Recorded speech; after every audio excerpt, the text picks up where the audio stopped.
జగిత్యాల పట్టణంలోని నిజామాబాద్ రోడ్లో గల ఆర్యవైశ్య జిల్లా స్థాయి సమావేశంలో ఆర్యవైశ్య కార్పొరేషన్ ఏర్పాటు చేసిన సందర్భాన్ని పురస్కరించుకుని ముఖ్యమంత్రి రేవంత్ రెడ్డి చిత్రపటానికి పాలాభిషేకం చేశారు. ఆర్యవైశ్య సంఘ సభ్యులు నిజామాబాద్ పార్లమెంట్ అభ్యర్థి ఎమ్మెల్సీ జీవన్ రెడ్డితో పాటు కొరట్ల కాంగ్రెస్ నియోజకవర్గ ఇన్ఛార్జ్ జువాడి నరసింగరావు, పలువురు జిల్లా ఆర్యవైశ్య సంఘ బాధ్యులు, నాయకులు తదితరులు పాల్గొన్నారు.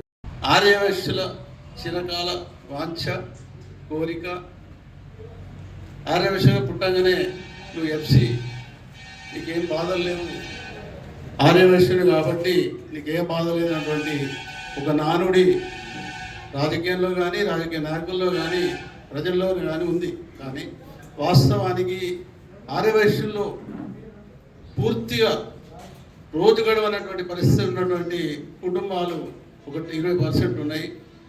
వాళ్ళని ఆదరించే వాళ్ళు లేరు.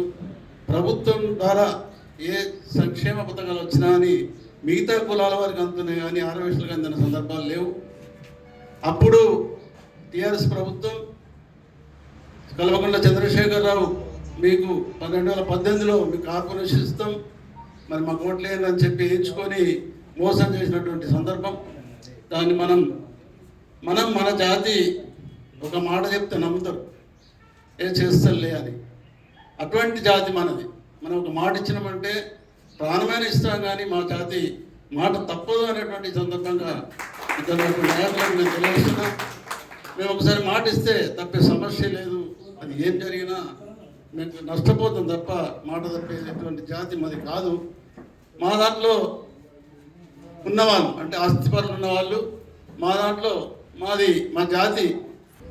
అధ్యక్షులైనటువంటి మిత్రుడు కొత్త సురేష్ గారు, కార్యక్రమ ముఖ్య అతిథులు, గౌరవ కుర్ట్ల శాసనసభ నియోజకవర్గ కాంగ్రెస్ పార్టీ ఇన్ఛార్జిగా వ్యవహరిస్తున్నటువంటి మిత్రుడు నరసింహరావు గారు, రాష్ట్ర ప్రధాన కార్యదర్శి గారైనటువంటి మిత్రులు లింబాద్రి గారు, ప్రవీణ్ గారు, వేదికను అలంకరించినటువంటి వివిధ హోదాల్లో ఉన్న ప్రతినిధులు, ముఖ్యంగా జిల్లా నలుమూల నుండి వచ్చినటువంటి ఆర్యవైశ్య సోదరులు అందరికి హృదయపూర్వకంగా నమస్కారం చెప్తూ, వాస్తవంగా కాలయాపన అయినందుకు అందరూ క్షమించాలని చెప్పి కోరుతున్నాం. ఉదయం నిజామాబాద్ నుండి అక్కడ కొంత మేరకు ప్రచార కార్యక్రమం నిర్వహింపజేసుకొని మధ్యలో పెద్దాపూర్లో మల్లన్న జాతర ఉండే, అది చూసుకొని రావడంతో కొంత జాప్యమైంది అనేది భావిస్తుందని చెప్పి కోరుతూ, నేను దాదాపు 4 దశాబ్దాలు గడుస్తుంది ప్రజా జీవితంలో నుంచి. ఈ 4 దశాబ్దాలు అంటే 40 సంవత్సరాల కాలంలో బహుశా అందరూ కూడా మనం వ్యక్తిగతంగా గుర్తురు, వ్యక్తిగతంగా అందరి పరిచయం ఉంటుంది. అంటే నాకు తెలిసేంతవరకు ఏదైతుందో ఇలా ప్రభుత్వ పరంగా అమలు చేయబడేటువంటి ఒక సంక్షేమ కార్యక్రమాల అమలు, వారి హక్కులకు ఎవరెవరికి అర్హతకు అనుగుణంగా అందింపు చేయడం ఒక బాధ్యతగా, ఈ ప్రాంతానికి అభివృద్ధి పదంలో పయనింపు చేయడానికి వీడు విద్యాపరంగానే కానీ, వైద్య పరంగానే కానీ, ఇతర మౌలిక సదుపాయాల కల్పన పట్ల ఏదైతుందో వాటిని కల్పింప చేయడం బాధ్యత పనిచేస్తూ వచ్చింది. సరే, కొన్ని జరిగి ఉండొచ్చు, కొన్ని జరగలేదు కావచ్చు. ఏదైనా కానీ ఏదైతుందో నాకున్నటువంటి అనుభవంలో మీరందరూ కూడా నన్ను ఆప్తంగా భావించి వీళ్ళు ఈ స్థాయికి ఎదురైనా తోడ్పడ్డారని చెప్పండి. నాకు ఇప్పటికి గుర్తుంది, 94 ఎన్నికల్లో మిత్రుడు రమణ గారు నాపై శాసనసభ చెప్పి కాబట్టి దాని తదుపరి వారు మళ్ళీ పార్లమెంట్కి ఎంపికైన తర్వాత 96లో శాసనసభకు ఉప ఎన్నికలు వచ్చాయి రాజన్నకు. అంటే ఆ ఉప ఎన్నిక మొత్తం రాష్ట్రంలో ఒక విధమైనటువంటి ఒక ప్రతిష్టాత్మకంగా కొనసాగిన ఎన్నిక. మొత్తం రాష్ట్రం అంతా తెలుగుదేశం ఎందుకంటే ముఖ్యమంత్రి చంద్రబాబు నాయుడు గారు ప్రభుత్వం అధికారంలో ఉన్నది. అప్పుడు నిర్వహింపబడ్డ 11% నియోజకవర్గాలలో 9 టీడీపీ గెలిచింది. 2 మాత్రమే ఏదైతుందో మనం గెలిచింది. ఒకటి జగిత్యాల, రెండోది ఏదైతుందో సుజాత నగర్ వెంకటరెడ్డి. నాకు నిజంగా చెప్పంటున్నా, నాకు జీవితంలో అదృష్టం అవుతున్నాయి. 94లో ఓడిపోయినా కానీ 96లో ఈ ప్రాంత ప్రజానికం నాపై చూపెట్టే ఒక అభిమానం ఏదైతుందో, ప్రభుత్వానికి వ్యతిరేకమైనప్పటికీ కూడా ఏదైతుందో ఈ ప్రాంత సమస్యలను ప్రతిబింబ చేయడంలో, సమస్యలు పరిష్కారింప చేయబడటంలో ఒకరిని గెలిచినా కానీ ఏదైతుందో ప్రతిపక్ష పార్టీ శాసనసభ్యుడికి శాసనంలో కూర్చుంటారు, అధికార పార్టీ కాదు. అయినప్పటికీ కూడా ఏదైతుందో అందరూ నాకు అండగా నిలబడ్డాయి చెప్పండి.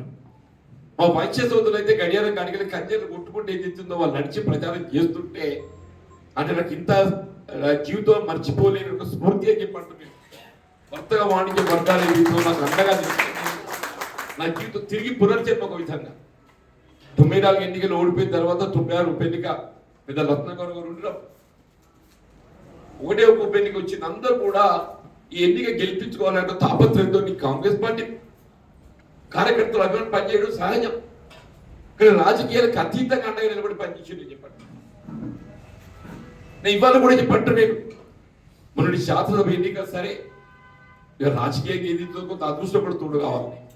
మనం ఎంత పని చేసినాం ఎంత మంచితనం అని చెప్పి భావించిన కానీ అదృష్టం కూడా తోడు కావాలి. ఆ అదృష్టం కొద్దిగా నాకు ఆశించిన మేరకు లభించలేదు, కొంత వక్రీకరించింది. ఏ శాతం ఎన్నిక మట్టుకు ఏదైతుంది కానీ అప్పుడప్పుడు అనిపిస్తుంది ఒక మెట్టు నిలిచిపోవడం ఇంకో మెట్టు ఎక్కడానికి అనిపిస్తుంది. నేను 94 ఎన్నికల్లో గెలవలేకపోవడంతో ఏదైతుందో 96 ఎన్నికల్లో రాష్ట్రంలో 54,000 మెజారిటీతో గెలిచేదితో యావత్ రాష్ట్ర ప్రజానీకాన్ని ఆకర్షింపజేస్తా చెప్పండి. యావత్ రాష్ట్ర ప్రజానీకాన్ని ఆకర్షింపజేస్తా చెప్పండి. మన 2018లో కూడా ఏదైతుందో ఆశ్చర్యం పెద్ద పోతలేదు. మిత్రుడు సంజయ్ గారు గెలిచింది. ఆనాటి టీఆర్ఎస్ ప్రభుత్వం యొక్క ప్రభంజనం చెప్పంటున్నా ఒక ఉద్యమ నాయకుడు కేసీఆర్ గారు ఏదైతుందో వారు గెలిచి వస్తే ఈ రాష్ట్రానికి ఉద్యమ ఆకాంక్ష నెరవేర్స్తాడు అని చెప్పి ఒక భావన. మరి ఏమాత్రం కూడా చలించకుండా చెప్పంటారు, చలించకుండా అంటే మళ్ళీ ఎన్నిక శాసన మండలికి ఎన్నిక వచ్చింది. చదువుకున్న వాళ్ళు పట్టభద్రులు, చదువుకున్న వాళ్ళు పట్టభద్రులు అంటేనే కాంగ్రెస్ పార్టీ పట్ల ఆలోచిస్తారు. కానీ ఏదైతుందో ఆనాడు శాసన మండలికి నిర్మింపబడ్డ పట్టభద్రుల ఎన్నిక లోపల నీనా అనే తరగమ భేదం లేకుండా రాజకీయాలకు అతీతంగా చెప్పంటున్నా మొదటి ప్రాధాన్యత ఓటులో గెలవడం అంటే మామూలు విషయం కాదని చెప్పంటారు. మొదటి ప్రాధాన్యత ఓటులో గెలిపి మళ్ళీ నాకు రాజకీయ జీవితాన్ని పునర్జీవితం ప్రసాదించేసింది. మన జగిత్యాల ప్రాంతం ఈ తెలంగాణ ఉత్తర తెలంగాణ 4 జిల్లాలు చెప్పంటున్నాయి. నేను ఎన్నడికి గెలిచి వచ్చినా కానీ ఓడిన ప్రతిసారి నాకు గెలుపు ఏదైతుందో ఆ గెలుపును మరిపింపజేసే విధంగా నా స్థాయిని పెంచే విధంగా తోడ్పడుతుందని చెప్పాను. మరి ఇవాళ కూడా చెప్పండి మొన్నటి ఎన్నికైనా ఎందుకు కూడా నాకు అర్థం కాలేదు. మొత్తం రాష్ట్రం అంతా కాంగ్రెస్ పార్టీ ప్రభంజనం, కాంగ్రెస్ పార్టీ అధికారానికి వచ్చింది అన్ని ఉండి కూడా ఏదైతుందో మరి నాకు ఓడిపోయి నాకే నీకు కొంత ఓవర్ కాన్ఫిడెన్స్ నాకైతే చెప్పాడు ఓవర్ కాన్ఫిడెన్స్ అతి విశ్వాసం చెప్పంటున్నాను. కారణం ఏదైనా ఆశ్చర్య పొందలేకపోయినా చెప్పంటున్నాను. ఇలా పార్లమెంట్ ఎన్నిక వచ్చింది ఉత్తర తెలంగాణ ప్రాంతంలో ఏదైతుందో ఈ ప్రాంతంలో కాంగ్రెస్ పార్టీ కొంత అంటే ఇవాళ ఇక్కడ భారతీయ జనతా పార్టీ బలంగా ఉందని ఒక భావన కలిగి ఉన్నది. గతంలో ఈ ప్రాంతంలో ఆదిలాబాద్ కానీ నిజామాబాద్ కానీ కరీంనగర్ కానీ భారతీయ జనతా పార్టీ పార్లమెంట్ గెలిచి వచ్చిందని చెప్పండి. అయినప్పటికీ కూడా ప్రజల్లో ఏదైతుందో ఒక వ్యక్తిత్వం గల నాయకుడిగా ఏదైతుందో మత్సలేని నాయకుడిగా ప్రజాభిప్రాయాన్ని పొందడం లోపల వీళ్ళు విశ్వాసం పొందగలుగుతాడన్న భావనతోని కాంగ్రెస్ పార్టీ నాకు ఇవాళ ఈ అభ్యర్థితో అవకాశం కల్పింపజేసింది.